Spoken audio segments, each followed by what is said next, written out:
اللہ تبارک تعالیٰ نے ہم سب کو انسان بنایا اور تمام مخلوقات میں سب سے افضل، سب سے اشرف اللہ نے انسان کو ہی بنایا ہے۔ قرآن میں کہا وَلَقَدْ كَرَّمْنَا بَنِي آدم، ہم نے بنی آدم کو مکرم بنایا، افضل بنایا۔ لیکن انسان کو اللہ نے بنا کر کے یوں ہی نہیں چھوڑ دیا، بلکہ اس کی ہدایت کے لیے، رہنمائی کے لیے کہ یہ انسان جس طرح اشرف المخلوقات ہے، اشرف المخلوقات بن کر رہے، اللہ کی رضا والے کام کر کے زندگی گزارے، اللہ کی احکام کی اطاعت کر کے زندگی گزارے۔ اس کے لیے اللہ تبارک و تعالیٰ نے شروع سے ہی انبیاء کا سلسلہ جاری فرمایا۔ ہر زمانے میں، ہر علاقے میں، ہر قوم میں نبی آیا۔ قرآن نے صاف کہا وَلِكُلِّ قَوْمٍ هَادٍ کہ ہم نے ہر قوم میں ہدایت کے لیے انبیاء کو بھیجا ہے، ہدایت دینے و ہدایت کرنے والوں کو بھیجا ہے، تاکہ کوئی انسان یہ نہ کہہ سکے کہ ہمارے پاس کوئی کہنے کے لیے آیا ہی نہیں کہ اللہ کا حکم کیا ہے، اللہ کی مرضی کیا ہے، اللہ کس چیز سے راضی ہوتے ہیں، کس چیز سے ناراض ہوتے ہیں، کوئی انسان یہ عذر نہ پیش کر سکے۔ اسی لیے قرآن میں جہنمیوں کے بارے میں آتا ہے وَهُمْ يَسْتَرِخُونَ کہ جہنمی لوگ جہنم میں چیخیں گے، چلائیں گے، ہائے واویلا کریں گے، اور اللہ دعا کریں گے۔ کیا دعا کریں گے؟ رَبَّنَا أَخْرِجْنَا نَعْمَلَ صَالِحًا، اے میرے رب ہمیں صرف ایک چانس دے، ایک موقع دے، دنیا میں بھیج دے، ہم اب نیک عمل کریں گے، غیر الذی کننا نعمل، وہ عمل جو دنیا میں کرتے نہیں تھے،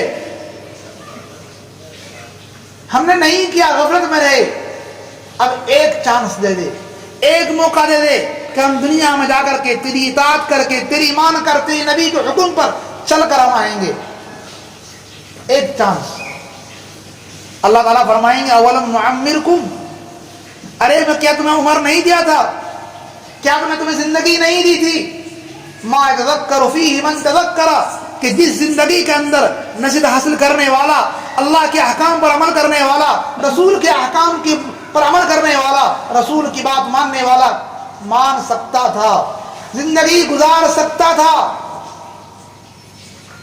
اور آگے فرمایا اللہ تعالیٰ وَجَاءَكُمُ النَّذِيرُ، تمہارے پاس ڈرانے والے بھی آئے، کہنے والے بھی آئے، یہ ہماری گشت، یہ ہماری مجلس ہے، یہ دعوت تبلیغ کے چلے، یہ علماء کے بیانات، یہ سب کیا نذیر ہے، ڈرانے والے ہیں۔ اے لوگو ڈرو، ڈرو آخرت کے انجام سے، کچھ دنیا میں کر لو، ایک زندگی کے بعد ایک زندگی آنے والی ہے جس میں ہر چیز کا حساب کتاب دینا پڑے گا، ایک ایک لمحے کا حساب دینا پڑے گا، ایک ایک عمل، ایک ایک قول کہ تم زبان سے نکال رہے ہو اس کا حساب دینا پڑے گا۔ ایک زندگی آنے والی ہے، ڈرو ڈرو ڈرو۔ یہ سزا لگائی جا رہی ہے، یہ ہماری گشت، یہ چلے، یہ بیانات، یہ مضامین علماء کرام کے، علماء کے یہ مدارس، یہ مکاتب، یہ سب کچھ یہی نذیر ہے، یہ نذیر ہے۔ اللہ کہیں وجاءکم النذیر، تمہارے ڈرانے والے آئے، کہنے والے آئے کہ سنو، چلو اللہ کے راستے میں، چلو اللہ کے احکام پر عمل کرو، لیکن نہیں مانا۔ کون دیکھنے گیا مرنے کے بعد زندگی؟ کون جانتا قبر میں کیا ہوگا؟ ہم دیکھ رہے ہیں ظاہر دنیا کے اندر مر کے لوگ مٹی ہو جا رہے، کون دیکھنے گیا؟ ہاں، جب آنکھ بند ہوگی، جب معلوم پڑ جائے گا کہ کیا چیز ہے۔ یہ بھی کوئی زندگی ہے جس کو ہم سنتے تھے علماء کے بیانات میں، دعوت تبلیغ کے حلقوں میں، مدرسوں کے اندر، خانقاہوں کے اندر، ہاں ایک زندگی ہے، وہی اصل زندگی ہے۔ لیکن آج اب پچھتا کر کے کوئی فائدہ نہیں۔ جن لوگوں کی بنا پر، جن کے کرتوت کی بنا پر، جن غلط لوگوں کی مان کر ہم نے اللہ کے راستوں کو چھوڑ دیا، نافرمانی کرنے لگے، قرآن کہتا ہے یہی لوگ بد دعا کریں گے ان کے لیے اور کہیں گے اے اللہ انا اطعنا سادتنا وکبراءنا فاضلونا السبیل، یہ ہمارے سردار ہے، یہ ہمارے بڑے تھے جس نے تیرے راستے کو گمراہ کیا، فاضلونا السبیل، ہم تیرے گمراہ ہو گئے۔ اور اللہ تعالیٰ وہ کیا کہیں گے؟ ربنا آتیہم ضعفین من العذاب، اے اللہ کو ڈبل گنا عذاب دے۔ کہ میرے پاس ڈرانے والے آئے، کہنے والے آئے، سنانے والے آئے کہ زندگی ہے، ایک زندگی ہے اس مرنے کے بعد، اس کی تیاری کر لو. لیکن ہم نے ان کی باتوں کو سن کر، ان کی باتوں کو مان کر ہم نے تیری نافرمانی کی. اے اللہ ان کی بنا پر ہم نہیں عمل کر سکے، تیری نافرمانی کرتے، اے اللہ ان کو ڈبل عذاب دے. لیکن بد دعا کر کے بھی کیا فائدہ، زندگی گزر چکی ہے. یہ دنیا کی زندگی ہے. دنیا کی زندگی کے اندر اگر ایک اسکول میں پڑھنے والا طالب علم، مدرسے میں پڑھنے والا طالب علم اگر امتحان میں فیل ہوتا ہے تو ایک چانس ہے، ایک چانس ہے کہ اگلے سال تیاری کر کے، محنت کر کے کامیاب ہو سکتا ہے. لیکن وہ آخرت کا امتحان ہے. اس دنیا میں ہم تیاری نہیں کی، ناکام ہو گئے، کوئی چانس نہیں. یہی پہلا اور آخر یہی ہے، یہی چانس ہے. یہ تیاری کرنے کی جگہ ہے. ہم تیاری کر لیں تاکہ آخر زندگی میں ہم کامیاب ہو سکے. ورنہ ہم مہلت مانگیں گے، ایک مہلت، ایک چانس نہیں ملے گا. یہ جو ہماری محنتیں ہیں تیاری کرنے کی ہے، اس لیے صدائیں لگائی جا رہی ہے. آج ہر مسجدوں میں کیوں ہو رہی ہے جوڑ، کیوں گشتیں ہو رہی ہے، کیوں لوگ گشت کر رہے؟ صرف اس لیے کہ ہم آئے، اللہ کے راستے میں آئے. کوئی غرض نہیں ہے کسی کو گشت کرنے والے کو کہ کوئی مجھے پہلے لگا، نہیں نہیں نہیں، صرف اللہ کے لیے، اللہ کے رسول کے احکام کے لیے کہ اللہ کے رسول کا حکم ہے. ہم نے اللہ کے رسول کو آخری نبی مانا ہے، اور اللہ کے رسول کے آخری نبی کا تقاضا یہ کہ اب کوئی نبی آنے والا نہیں ہے. ہمارے نبی آخری نبی ہے. علماء کا عقیدہ ہے، تمام امت مسلمہ کا عقیدہ ہے کہ اگر آپ صلی اللہ علیہ وسلم کے بعد کوئی نبوت کا دعویٰ کرے، کوئی نبی ہونے کا دعویٰ کرے، یا کسی کو نبی مانے، وہ کافر ہے. دعویٰ کرے تو بھی کافر، اور کسی کو نبی مان لے اللہ کے رسول صلی اللہ علیہ وسلم کے بعد، وہ بھی کافر ہوگا. اللہ کے رسول آخری نبی ہے. اب اس دعوت کی ذمہ داری ہمارے اوپر ہے. ہماری ذمہ داری ہے. پہلے انبیاء تھے، پہلی امتوں کے اندر، اب انبیاء کا سلسلہ ہم نے بند کر دیا. اب ہماری ذمہ داری ہے، اب ہم کو کرنا ہے. ختم نبوت کی ذمہ داری اللہ کا جو آخری نبی ہے، اس کو تقاضا کہ ہم اب وہ کام کریں، ہم وہ کام کریں. یہی وجہ ہے علماء نے ایک عجیب بات لکھی کہ اللہ تبارک تعالیٰ نے اس ختم نبوت کے صدقے کہ آپ صلی اللہ علیہ وسلم آخری نبی ہے، آپ کے بعد کوئی نبی آنے والے نہیں ہے، دعوت کی ذمہ داری دی ہے.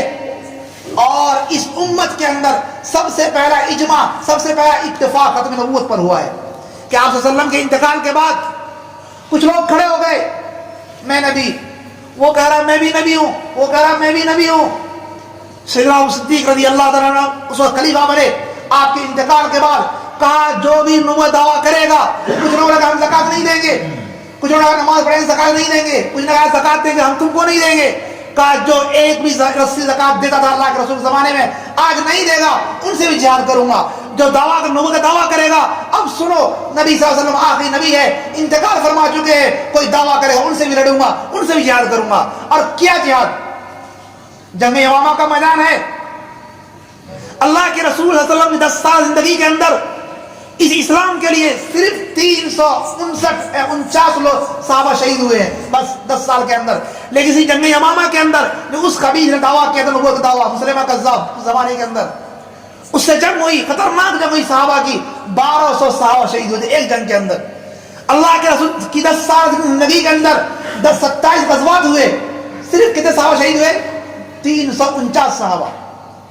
لیکن اس ایک جنگ کے اندر ختم نبوت کی جنگ تھی، اس خبیث نے دعویٰ کیا، نبوت دعویٰ کیا تھا، اس کے لیے صحابہ نے جنگ کیا، 1200 صحابہ شہید ہوئے.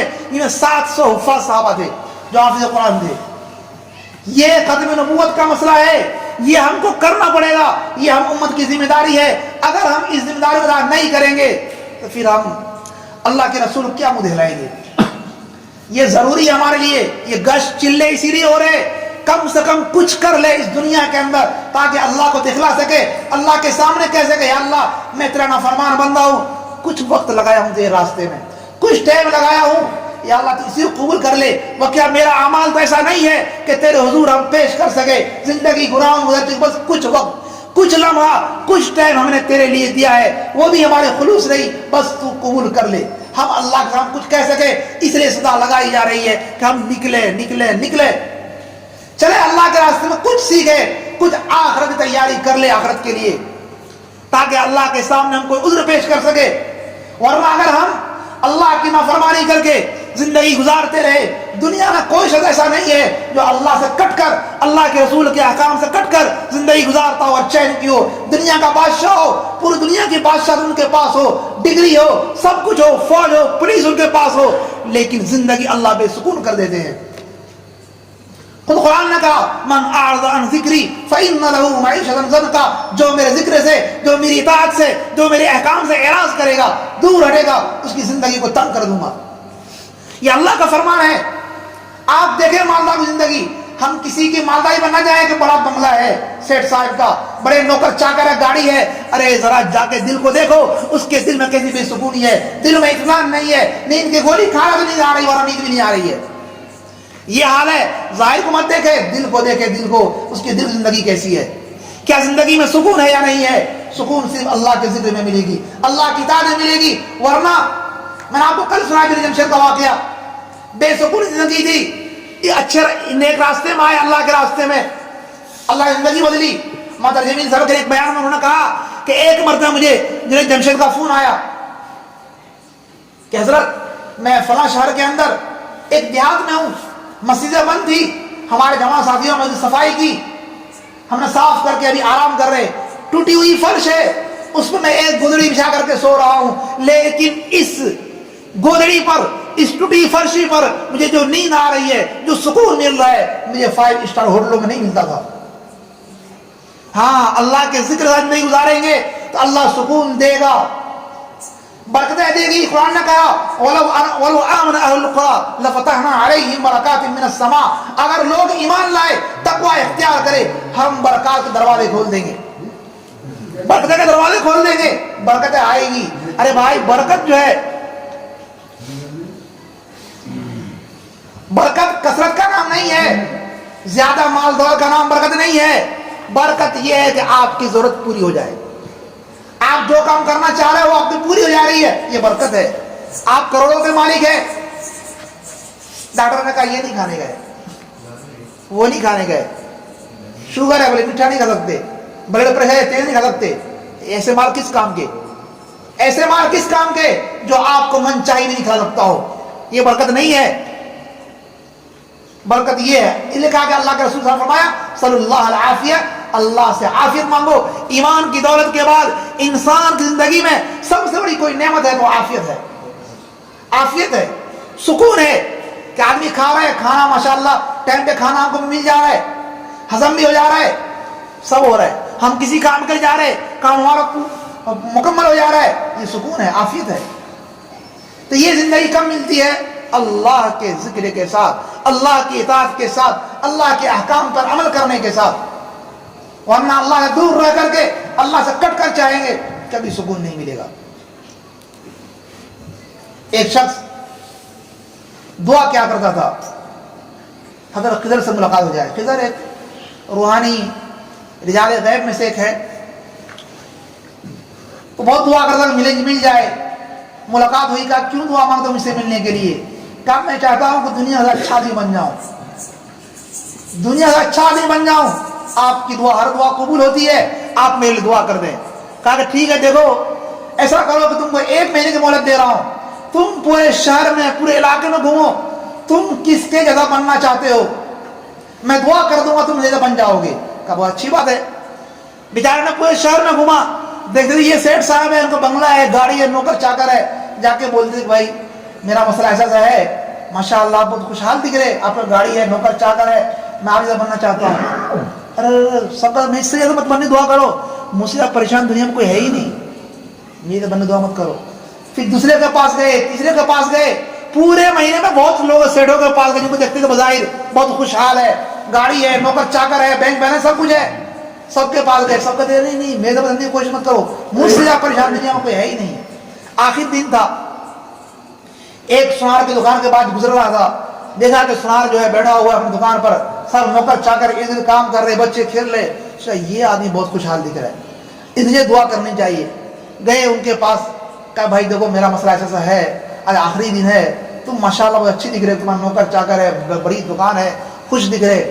کہا مجھ سے بننے کی کوشش مت کرو، مجھ سے پریشان دنیا میں کوئی نہیں ہے۔ کہا کیا مسئلہ ہے تمہارا؟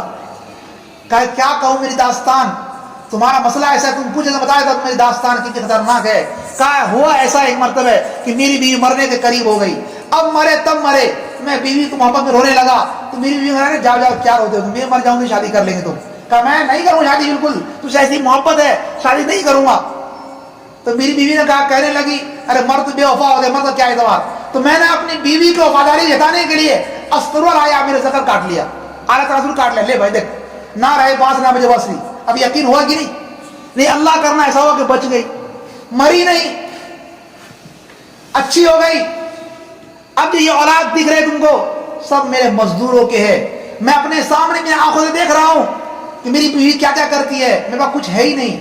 تو مجھ سے اب پریشان دنیا میں کوئی نہیں ہے، میرے سے بننے کی دعا مت کرو. جب خضر سے ملاقات ہوئی کہا کیسا بننا چاہتے ہو؟ کہا کہ دنیا میں کوئی نہیں ملا جو کہے کہ میں منچاہی زندگی گزار رہا ہوں. تو دنیا میں کوئی نہیں ہے کہ ظاہر من جائے کہ دنیا وہ بالکل عیش گزار رہا ہے. ارے دل میں جا کے بجھو کتنے پریشان ہے. اسی لیے من چاہی زندگی گزارنا ہو، من چاہی زندگی جنت کی زندگی ہے جس کے بارے میں قرآن نے کہا وَلَكُمْ فِيهَا مَا تَشْتَهِي أَنفُسُكُمْ، کہ جو تمہارا دل چاہے وہ سب چیز ملے گی. دل من چاہی زندگی جو چاہو وہ ملے گا. من چاہی زندگی جنت زندگی ہے، دنیا میں کسی کو حاصل نہیں ہے. یہی جنت کی تلاش، یہی اللہ کی رضامندی جس کے لیے ہم جمع ہو رہے، جس کے لیے ہم کو نکالا جا رہا ہے. نکلو نکلو تاکہ اللہ کے احکام کو جانو. ہم اللہ کے احکام کو نہیں جانیں گے تو عمل کیسے کریں گے؟ اللہ نے کس چیز سے منع کیا ہم کیسے معلوم ہوگا؟ یہ ہمارے دعوت تبلیغ کی تحریک جو اس زمانے کے نماز یاسر رحمۃ اللہ علیہ کے زمانے چلایا گیا، یہ ایک چلتا پھرتا مرثا ہے. انسان کا ٹائم نہیں کہ ہر آدمی عالم بنے، ہر آدمی جا کے مفتی بنے، اتنا نہیں ہے. لیکن کچھ وقت لگائیں تاکہ ہم کچھ سیکھیں، تاکہ ہم اللہ کو پہچانیں، آخرت کی فکر ہو کہ مرنے کے بعد جو زندگی ہے اس میں ہم کو جانا ہے. ورنہ دنیا کی زندگی غفلت سے گزر جاتی ہے، لیکن مرنے کے بعد افسوس ہی افسوس.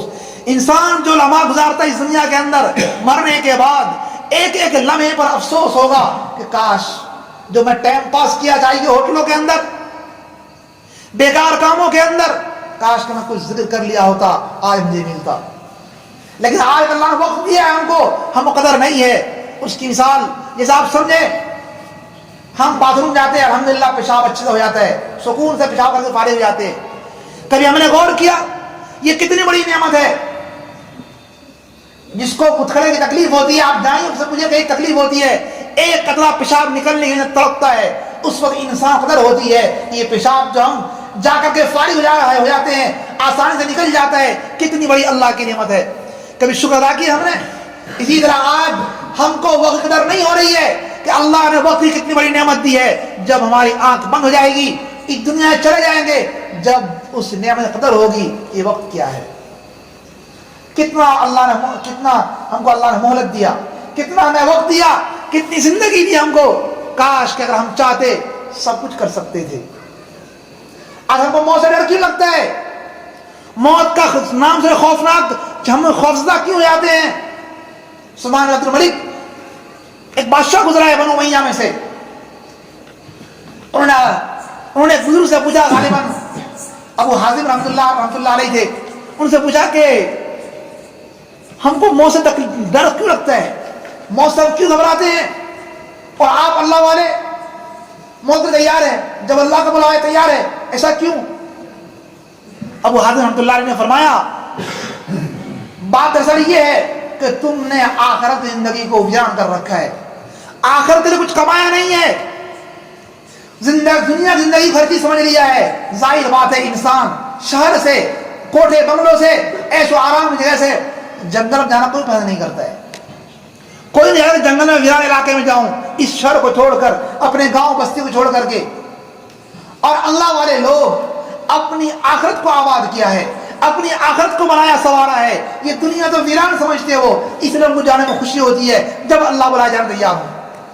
تو ہم میں تم میں یہی فرق ہے کہ تم نے دنیا کو آباد کیا، آخرت کو ویران کیا، تو تمہیں موت ناپسند ہے. اور اللہ والے لوگ اپنی آخرت کو آباد کیا ہے، آخرت تیاری کی ہے، ان کو جانا محبوب ہے. اللہ جب بلا لے تیار ہے جانے کے لیے. یہ وجہ ہے. تو اس لیے بات بار بار کہی جاتی ہے، ہم نکلے اللہ کے راستے تاکہ ہماری دل کی دنیا بھی آباد ہو، ہماری آخرت بھی آباد ہو. ہم ویرانی ختم کریں. دنیا کیا ہے؟ ارے ایسی جوانی کس کام کی جس کا بڑھاپا ہو، ایسا مال کس کام کا جس کا فنا ہو، ایسی کھیتی کس کام کی جس کا فنا ہو جائے، ایک بادشاہ نے عالی شان بنگلہ بنایا، بہت خوبصورت، پورے شہر کے لوگوں کو بلایا، آ کے دیکھو کوئی خامی ہے میرے بنگلے کے اندر، کوئی خامی تو بیان کرو۔ سب لوگ آ رہے، سب تعریف کرے، ماشاء اللہ بہت اچھا، بہت بھاری، بہت خوب۔ ایک اللہ والے آئے، کہا کہ بادشاہ سلامت، بنگلہ تو اپنا اچھا بنایا ہے لیکن دو خامی ہے اس کے اندر۔ کہا دو خامی؟ میں نے کروڑوں خرچہ کر کے بنایا ہوں، اس میں کمی ہے؟ کیا کمی ہے؟ کہا کہ یہ بنگلہ ہمیشہ نہیں رہے گا، یہ پہلا عیب اس کے اندر یہ ہے، یہ آپ کا بنگلہ ہمیشہ نہیں رہے گا، اور دوسری خامی یہ ہے کہ اس میں رہنے والے ہمیشہ نہیں رہیں گے۔ آج تمہاری ہے، کل کسی اور کی ہوگی۔ آج جس زمین پر، جس جائیداد پر ہم فخر کرتے ہیں وہ کس کی تھی؟ ہمارے باپ دادا کی تھی، ہمارے بعد ہمارے بیٹوں کی ہوگی، ہماری کہاں ہوئی پھر؟ یہ زوال ہی زوال ہے۔ اصل وہی ہے جو تیاری کر آخرت کے لیے، آخرت میں کر بڑھ اتنا کرنا کر لیجئے، یہ موقع ہے، اللہ نے موقع دیا ہے، ورنہ حدیث میں آتا ہے کہ قبر کے اندر آخرت مرنے کے بعد ایک ایک نیکی کے لیے ترسے گا۔ جب کوئی بندہ اپنے مرحومین کے لیے ایصال ثواب کرتا ہے، کچھ پڑھ کے بخشتا ہے، کچھ اس کے نام صدقہ کرتا ہے، وہ بہت خوشی ہوتی ہے، گویا کہ کچھ جنت مل گئی۔ کیوں؟ یہ روپیے پیسے کرنسی وہاں چلتی ہے، وہاں کرنسی چلتی ہے اعمال کی، اچھے اعمال کرنسی چلتی ہے۔ کوئی ایک بار 3 بار قل اللہ پڑھ کر کے، ایک بار قل اللہ پڑھ کر کے، ایک تسبیح پڑھ لیا، نیت کر لیا اللہ تسبیح کا ثواب میرے فلاں مرحوم پہنچ جائے، اس کو اتنی خوشی ہوتی ہے وہ پوری دنیا مل گئی۔ کیوں؟ وہ دار الجزا دار العمل نہیں ہے، وہ عمل کی جگہ نہیں ہے، بیچارہ ایک عمل کا رستہ۔ یہ دنیا دار العمل ہے، دار الجزا جزا کا بدلہ وہ ہے، ہم عمل کرنے کے لیے بھیجے گئے ہیں، عمل کر لے، وہاں ایک ایک وقت کی ہمیں قیمت معلوم ہوگی کہ ہم نے کتنا ضائع کر دیا۔ لیکن وہی مسئلہ ہے، افسوس کرے کوئی فائدہ نہیں، افسوس کوئی فائدہ نہیں۔ یہ ہے وجہ النبی سمجھایا آپ کو، ڈرانے والے لوگ ڈرا رہے ہیں، سمجھا رہے ہیں، ایک حقیقت ہے، مرنے کے بعد زندگی ہے، اس کی تیاری کرو، اس کی تیاری کرو، چلو نکلو۔ یہ بار بار کیوں ضائع ہے، کیوں جوڑ ہو رہے، کیوں جانے بہت سارے لوگ اپنے مال خرچ کر رہے، اپنا وقت خرچ کر رہے، اپنا ٹائم لگا رہے، کیا مقصد ہے؟ بس یہی کہ ہم نے اللہ کے ساتھ اللہ کا ایک ایمان کا وعدہ کیا ہے، ایک عہد کیا ہے ہم نے، تو ہم اس عہد کو پورا کریں۔ اللہ ہم سے پوری زندگی نہیں مانگتا، اللہ کے ہمارے اوپر اتنے احسانات ہیں، اگر یہ کہا جائے کہ تم دین و سجدہ کرتے رہو تب بھی اللہ کا ادا نہیں کر سکتے ہیں۔ ایک تسبیح ہم پر تسبیح کی توفیق بھی اللہ دے رہا ہے۔ ہم سانس اگر لیتے ہیں، اوپر رہ جائے کوئی موت، نیچے رہے تو بھی موت۔ ارے دور جانے کی بات نہیں ہے، ایک پاؤں کے اندر پاؤں ٹوٹتا نہیں ہے، تھوڑی رگ آگے پیچھے ہو جاتی ہے، بولتے موچ ہو گیا، اب چلنا مشکل ہے۔ ہم ابھی ماشاءاللہ کچھ بھی نہیں چل رہے، خوب کھانا کھا رہے، کھانا میں مزہ مل رہا ہے ہم کو۔ کتنے لوگ ہیں کھانے کی لذت چھن چکی ہے، بخار لگ گیا، مزہ نہیں، کڑو لگ رہا ہے۔ ذرا غور کیے کتنی بڑی نعمت دی اللہ نے کہ زبان کی لذت دیا۔ ہماری آنکھیں دیکھ رہی ہے، اس آنکھ کے اندر کوئی میٹر نہیں، بلا کنیکشن کے چل رہا ہے۔ کبھی غور کیا کتنی بڑی نعمت اللہ نے دی ہے؟ آج سائنس ٹیکنالوجی اتنی ترقی کرنے کے باوجود ایک آنکھ نہیں بنا سکتی ہے، ایسا آنکھ نہیں بنا سکتی ہے۔ کتنی بڑی نعمت دی اللہ تعالیٰ نے۔ ہم چل پھر رہے، کھا رہے، مست ماشاءاللہ، اللہ کا فضل ہے، پیٹ بھر کھا لے رہے۔ کبھی غور کیا یہ کھانا ہضم ہو رہا کتنی بڑی نعمت ہے؟ اللہ کی نعمتوں پر غور کریں گے تو ہمارے دلوں کے اندر شکر آئے گا کہ اللہ نے کتنی نعمت دیا، کیا مانگا ہم سے اللہ تعالیٰ نے؟ بس نماز پڑھ لو، کچھ میرے لیے کر لو، اللہ کو ضرورت نہیں ہماری بات کی۔ اللہ حدیث قدسی ہے، اللہ تعالیٰ صاف فرماتے ہیں، اے دنیا کے لوگوں، اگر تمام دنیا کے لوگ میرے فرمان بردار بن جائے، میرے اطاعت گزار بن جائے، تب بھی میری کبریائی میں، میری عظمت میں، میرے بڑے پن میں کچھ بڑھوتری نہیں ہوگی، کچھ بڑھے گا نہیں میری کبریائی۔ اور پلٹ کر یہ اللہ نے فرمایا، اگر تمام دنیا کے لوگ نافرمان بن جائے، میری اطاعت سے کٹ جائے، تب بھی میری کبریائی میں، میری عظمت میں، میری بڑائی میں کچھ کمی نہیں ہوگی۔ اللہ بے نیاز ہے، اللہ کو ہماری عبادت کوئی ضرورت نہیں ہے۔ ہم عبادت کر رہے ہیں، کچھ دین کا کام اللہ ہم سے لے رہا ہے، کچھ دین کی خدمت کر لے رہے، کچھ دن چل پھر لے رہے، یہ اللہ کا احسان ہے کہ اللہ ہم سے کام لے رہا ہے۔ یہ ہمارے لیے سلام فائدہ ہی فائدہ ہے، اللہ کو ہماری عبادت کوئی ضرورت نہیں ہے۔ اللہ کے اتنے فرشتے ہیں، کوئی فرشتہ قیام میں تو قیام میں ہی کھڑا ہے، قیامت تک کھڑا رہے گا، کوئی قعود بیٹھنے میں تو بیٹھنے میں، کوئی رکوع میں تو رکوع میں، سجدے میں سجدے میں، قیامت تک رہے گا۔ اللہ کو ہماری کوئی ضرورت نہیں ہے۔ اللہ کے فرشتے کتنے ہیں؟ اسی کوئی حد ہے؟ بیت اللہ کے ٹھیک اوپر آسمان پر بیت المعمور ہے. جس بیت المعمور جو اللہ کے گھر بیت المعمور ہے 70,000 فرشتے روزانہ طواف کرتے ہیں. اور جس کی ایک بار باری آ گئی قیامت تک دوبارہ باری نہیں آئی، دوبارہ باری نہیں آئے گی. کتنے فرشتے اللہ تعالیٰ کو ہماری بات کی ضرورت ہے؟ کوئی ضرورت نہیں اللہ تعالیٰ کو ہماری بات کی. لیکن اللہ اپنے بندوں پر رحیم ہے، اللہ شفیق ہے، اللہ اپنے بندوں محبت کرتا ہے. میرے بندے آ جا تو تھوڑا کرے تو زیادہ دوں گا، گناہ کر لے تبھی معاف کر دوں گا. تو کتنے بھی گناہ کرے نافرمانی کرے میرے سامنے آنسو بہا لے.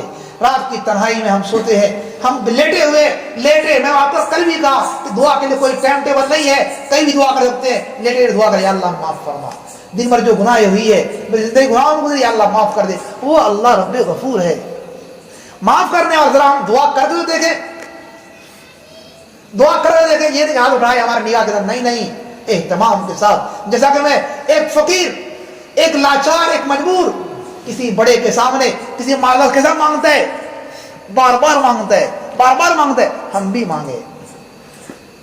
ہمارے میں ایک چیز ہوتی ہے کہ ہم مانگے بہت ہے، دعا قبول ہوتی ہی نہیں ہے. کیا کرے مانگ؟ ارے بھائی دعا کی توفیق مل جا رہی ہے، اللہ اپنے دربار میں بلا کر کچھ رونے کی توفیق دے رہا ہے. اس سے بڑی کیا نعمت ہوگی؟ یہ خود بڑی نعمت ہے، یہ خود بڑی برکت ہے کہ اللہ اپنے دربار میں بلا کر رلا رہا ہے، یا آپ کو دعا کرنے کی توفیق دے رہا ہے، یہ خود نعمت ہے. اور دعا اللہ دعا کے طریقے لاتے ہیں. ہم دعا مانگتے ہیں، اللہ تبارک و تعالیٰ کبھی جو چیز مانگتے وہی دیتا ہے، جو مانگے وہی.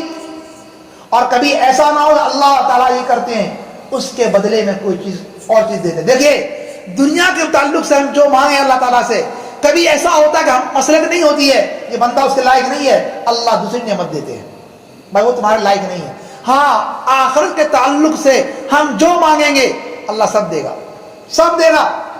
آخرت تعلق سے. لیکن دنیا کے تعلق سے اللہ تبارک تعالیٰ بندے کی مسئلہ دیکھتا ہے. مثال کے طور پر ہمارا بچہ ہے، اس کو بخار علی بولتا ابو آئس کریم دو. ہم کو معلوم آئس کریم کرا تو اور بیمار پڑ جائے گا. وہ ہوتا ہے کہ نہیں؟ مسئلے کے خلاف ہے تو ہم بچوں کو اور چیز لا کے دیتے ہیں، بھائی یہ بیٹا کھا لے آج آئس کریم لا کے دوں. کیوں؟ ہم کو معلوم ہے کہ آئس کریم میں اور بخار پڑ جائے گا، اس کا اور بیماری پڑ جائے گی. اس طرح اللہ تبارک تعالیٰ بندوں کی مسئلہ دیکھ بھائی اس کے لائق نہیں ہے، دوسری نعمت. اگر یہ بھی نہ ہو اللہ تبارک تعالیٰ اس دعا کی برکت سے آنے والی جو بلا مصیبت ہوتی ہے اللہ تبارک تعالیٰ آنے سے پہلے ٹال دیتے ہیں. ہم نے کوئی چیز مانگا اللہ تعالیٰ سے، بظاہر لگتا ہے کہ وہ دعا حل نہیں ہوئی، لیکن کیا بلا ہم کو کیا معلوم کہ ہماری تقدیر میں، ہمارے مستقبل میں کوئی آفت بلا کوئی مصیبت لکھی رہتی ہے. اللہ تبارک تعالیٰ اس دعا کی برکت سے آنے سے پہلے ختم کر دیتے ہیں. اور چوتھی چیز، اگر یہ سب نہ ہو دنیا کے اندر، اللہ تبارک تعالیٰ اس دعا کو آخرت میں ذخیرہ بنا کر رکھتے ہیں. حدیث میں آپ صلی اللہ علیہ وسلم نے فرمایا کہ انسان کو ایک ایک دعا کے بدلے میں جو انعامات دیں گے کہ بندے تو نے فلاں موقع پہ دعا مانگی تھی، تو نے فلاں پریشانی کے حل کے دعا کیا تھا، میں نے تیرے دعا کو قبول کر دیا نہیں تھا، تمہارے لیے آخرت میں اس دعا پر لے یہ نعمت. ایک ایک دعا کے بدلے اللہ اتنی نعمت دیں گے، اتنا اجر دیں گے، اتنے انعامات دیں گے کہ انسان کہے گا کاش دنیا میں میری کوئی دعا قبول نہیں ہوتی، سب یہی میرا اچھا ہے. یہ انسان کہے گا کاش دنیا میں کوئی دعا میری قبول ہوتی ہی نہیں، سب آخرت میں یہی مل جاتی، تو کیا اچھی بات ہوتی. تو یہ چیز ہے. تو ہم کو دعا کی اللہ توفیق دے رہے ہیں، یہ خود ایک نعمت ہے. تو ہم دعا کا اہتمام کریں. دعا کرتا ہے آپ کو سوتے ٹائم مان جاتا ہے، اس ٹائم دعا کر لیا. جو بھی آپ کو دعا کے لیے کوئی ٹائم چلتے پھرتے ہم دعا کر سکتے ہیں، گاڑی میں بیٹھے دعا کر لے، آپ دل میں دعا کر رہے ہیں. میں جاننا میرا رب جان رہا ہے کہ میں کیا مانگوں اللہ تعالیٰ سے. کوئی ٹائم ٹیبل نہیں اس کا. رزق کے حلال کا اہتمام کرے، اپنے معاملات کو درست کرے. عبادت تو ہم کر لیتے ہیں، ہماری معاملات گڑبڑی ہوتی ہے.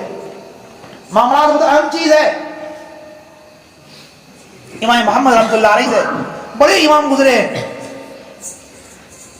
اتنے ذہین جب زمانے کے، ایک ہفتے میں حافظ قرآن بنے. وہ امام رحمۃ اللہ علیہ ایک ہفتے میں حافظ قرآن بنے. اتنے ذہین تھے وہ، ایک ہفتے میں حافظ بن گئے. وہ بہت ساری کتابیں لکھی، آج بھی کتابیں پڑھی جاتی ہے. تقریباً وہ تبع تابعی ہیں. وہ تو امام محمد رحمۃ اللہ علیہ، ان سے کسی نے کہا کہ تصوف پر، یعنی اصلاح دل پر، دل کی اصلاح والی بھی کچھ کتاب لکھی اس موضوع پر؟ کہا کہ لکھ دیا ہوں. کہا کیا؟ کہا خرید و فروخت کے مسائل، کہ کس طرح معاملہ کرنا، اس کے معاملات مسائل لکھ دیا ہوں. کہا موت مسائل؟ کہا کہ جس کے معاملات اچھے ہوں گے اس کی عبادت بھی اچھی ہوگی، معاملات صحیح کرے. اب ہمارے یہاں کیا ہوتی ہے بتاؤں آپ کو، ہم لوگ کھیتوں میں کیا کرتے ہیں، گروی رکھتے ہیں، کھیتوں کو گروی رکھتے ہیں نا، پیسے لے کر کے اپنی کھیتوں کو حوالے کر دیے، کچھ قرض لیے، کھیت اس کے حوالے کر دیے. جب تک وہ قرض لوٹاتا نہیں جب تک کھیتی کرتے ہیں، غلہ کھاتے رہتے ہیں. شہروں کا ہوتا ہے گھر گروی رکھتے ہیں قرض لے کر کے، جب تک پیسہ واپس نہیں جب تک وہ گھر استعمال کرتے رہتا، کرائے پہ لگاتے رہتا. سن لیں یہ سود ہے، سود حرام ہے، یاد رکھیں آپ، اس طرح حرام ہے، حرام. ارے تمہارا کیا نقصان ہوا، تم تو فائدے میں رہے کہ پیسہ تو مل ہی جا رہا ہے اور پلس ان کی کھیت نفع اٹھا رہے ہیں. یہ تو سود ہو گیا کہ ہم کسی کو قرض دیے سود پر اور پھر نفع اٹھا رہے ہیں اس سے، یہ تو سود ہی ہو گیا. ہمارے عام ہے یہ، ہم کو اس کی فکر بھی نہیں کہ کسی مفتی سے مسئلہ پوچھیں کہ مفتی صاحب یہ مسئلہ چلتا یہ جائز بھی ہے کہ نہیں. یہ سود ہے اور سود ایک خطرناک گناہ ہے. اللہ کے رسول پاک صلی اللہ علیہ وسلم نے فرمایا کہ اے سود کا ایک درہم 33 زنا سے بدتر ہے. اتنی خطرناک چیز ہے، ہم کھا رہے. دیکھیے ایک بات بتاتا ہوں آپ کو، بات آئی، اللہ تبارک و تعالیٰ نے کسی بھی گناہ پر یہ نہیں کہا ہے کہ اعلان جنگ ہے، لیکن دو گناہ ایسے ہیں جس دو گناہ پر اللہ نے کہا کہ اعلان جنگ ہے. ایک حدیث میں ہے آپ صلی اللہ علیہ وسلم نے فرمایا من عاد لی ولیا فاذنت بالحرب، جو کوئی میرے کسی ولی سے، میرے اللہ والے سے، میرے دوست سے دشمنی کرے گا اس سے اعلان جنگ ہے. اور دوسرا کہا فَإِن لَمْ تَفْعَلُوا فَأَذَنُوا بِحَرْبٍ مِّنَ اللَّهِ وَرَسُولِهِ. قرآن نے کہا، قرآن نے ایک ہی تذکرہ کیا کہ اگر تم سود نہیں چھوڑیں گے تو سن لو اللہ سے جنگ کا اعلان ہے. اور کس کی ہمت اللہ جنگ کرے؟ اللہ جنگ کیا ہوتا ہے؟ جب انسان کوئی دو دشمن لڑتے ہیں، ہر ایک کی خواہش ہوتی ہے اس کی قیمتی چیز ختم کر دی جائے. تو مومن کا قیمتی چیز کیا ہے؟ ایمان ہے. ہم اللہ جنگ کریں گے تو ہمارا ایمان ہو سکتا ہے کہ ہمارا ختمہ ایمان پر نہ ہو. اس لیے ہمارے جو معاملات ہے اس کو ہم درست کریں. یہاں کھیتی آپ رکھیں، آپ کرائے پر رکھیں، جو ہمارے ٹھوکا بولتے ہیں اس کو، بھائی ایک سال کے اتنے کرایہ، ٹھیک ہے وہ جائز ہے، وہ کوئی مسئلہ نہیں ہے. لیکن ہم کیا کرتے ہیں، روپئے دے 1 لاکھ، جب تک 1 لاکھ واپس نہیں کرے جب تک کھیتی ہم کرتے ہی رہتے ہیں. نفع اٹھا تو کچھ نہیں مل رہا ہے، وہ 1 لاکھ جب واپس جب کھیتی ہم واپس کریں تو سود ہو جا رہا. تو ہاں کرایہ دیجیے بھائی، سال کے 1 ایکڑ کتنے بھائی 1 لاکھ روپیہ کرایہ. ایک مثال دوں آپ کو، کتنا کرایہ مجھے نہیں معلوم، 1 لاکھ کرایہ سال کے، ٹھیک ہے. کھیت سے نفع اٹھا رہا، آپ پیسے لے رہے ہیں، کوئی مسئلہ نہیں ہے. لیکن کیا ہمارا اس میں کیا ہوتا ہے، پیسے کو پورا واپس مل ہی جا رہا ہے اور کھیتی کا نفع پلس ہو رہا ہے، یہ سود ہو جا رہا ہے. یہ ہمارے عام ہے، ہمارے دیندار لوگ بھی کرتے ہیں. اس لیے بار بار تبلیغ میں کہی جاتی ہے فضائل یہاں سنیں، مسائل علماء سے پوچھیں، علماء رجوع کریں کہ ہماری نماز کیسی ہو، ہماری زکات کیسی ہو، ہمارے معاملات کیسے ہو. صرف کر رہے ہیں، سمجھ رہے ہیں کہ بس ہم نماز پڑھ رہے ہیں. نہیں بھائی، معاملات صحیح ہونے چاہیے. کہیں ایسا نہ ہو کہ اللہ پکڑ لے. اگر ہم سے کسی ایک گناہ کے بارے میں پوچھ لی جائے یہ کیوں کیا، گئے ہم. خود حدیث میں فرمایا صلی اللہ علیہ وسلم نے من نوقش فقد عذب، کہ جس سے پوچھ گچھ کر لی گئی اس دن قیامت کے دن فقد عذب، چل گیا کام سے. اسی لیے ہمیں دعا کرنی چاہیے اللہ آسان حساب لے. یا اللہ پوچھ مت کر، ہم جواب دینے کے اہل نہیں ہے، ہمارے جواب دینے کی طاقت نہیں ہے. اللہ تم معاف فرما اپنے فضل سے. ہم کو یہ دعا کرنی چاہیے ہمیشہ. لہذا جو بار بار جو اصلاح لگائی جا رہی ہے، ہم نکلے اللہ کے راستے میں، کچھ سیکھے، ٹائم دے کچھ وقت کے لیے، تاکہ ہم یہ سمجھے کہ ہمارے یہ چلہ، یہ ہمارے 4 مہینہ، یہ 3 دن، یہ ہمارے قیمتی ایام تھے.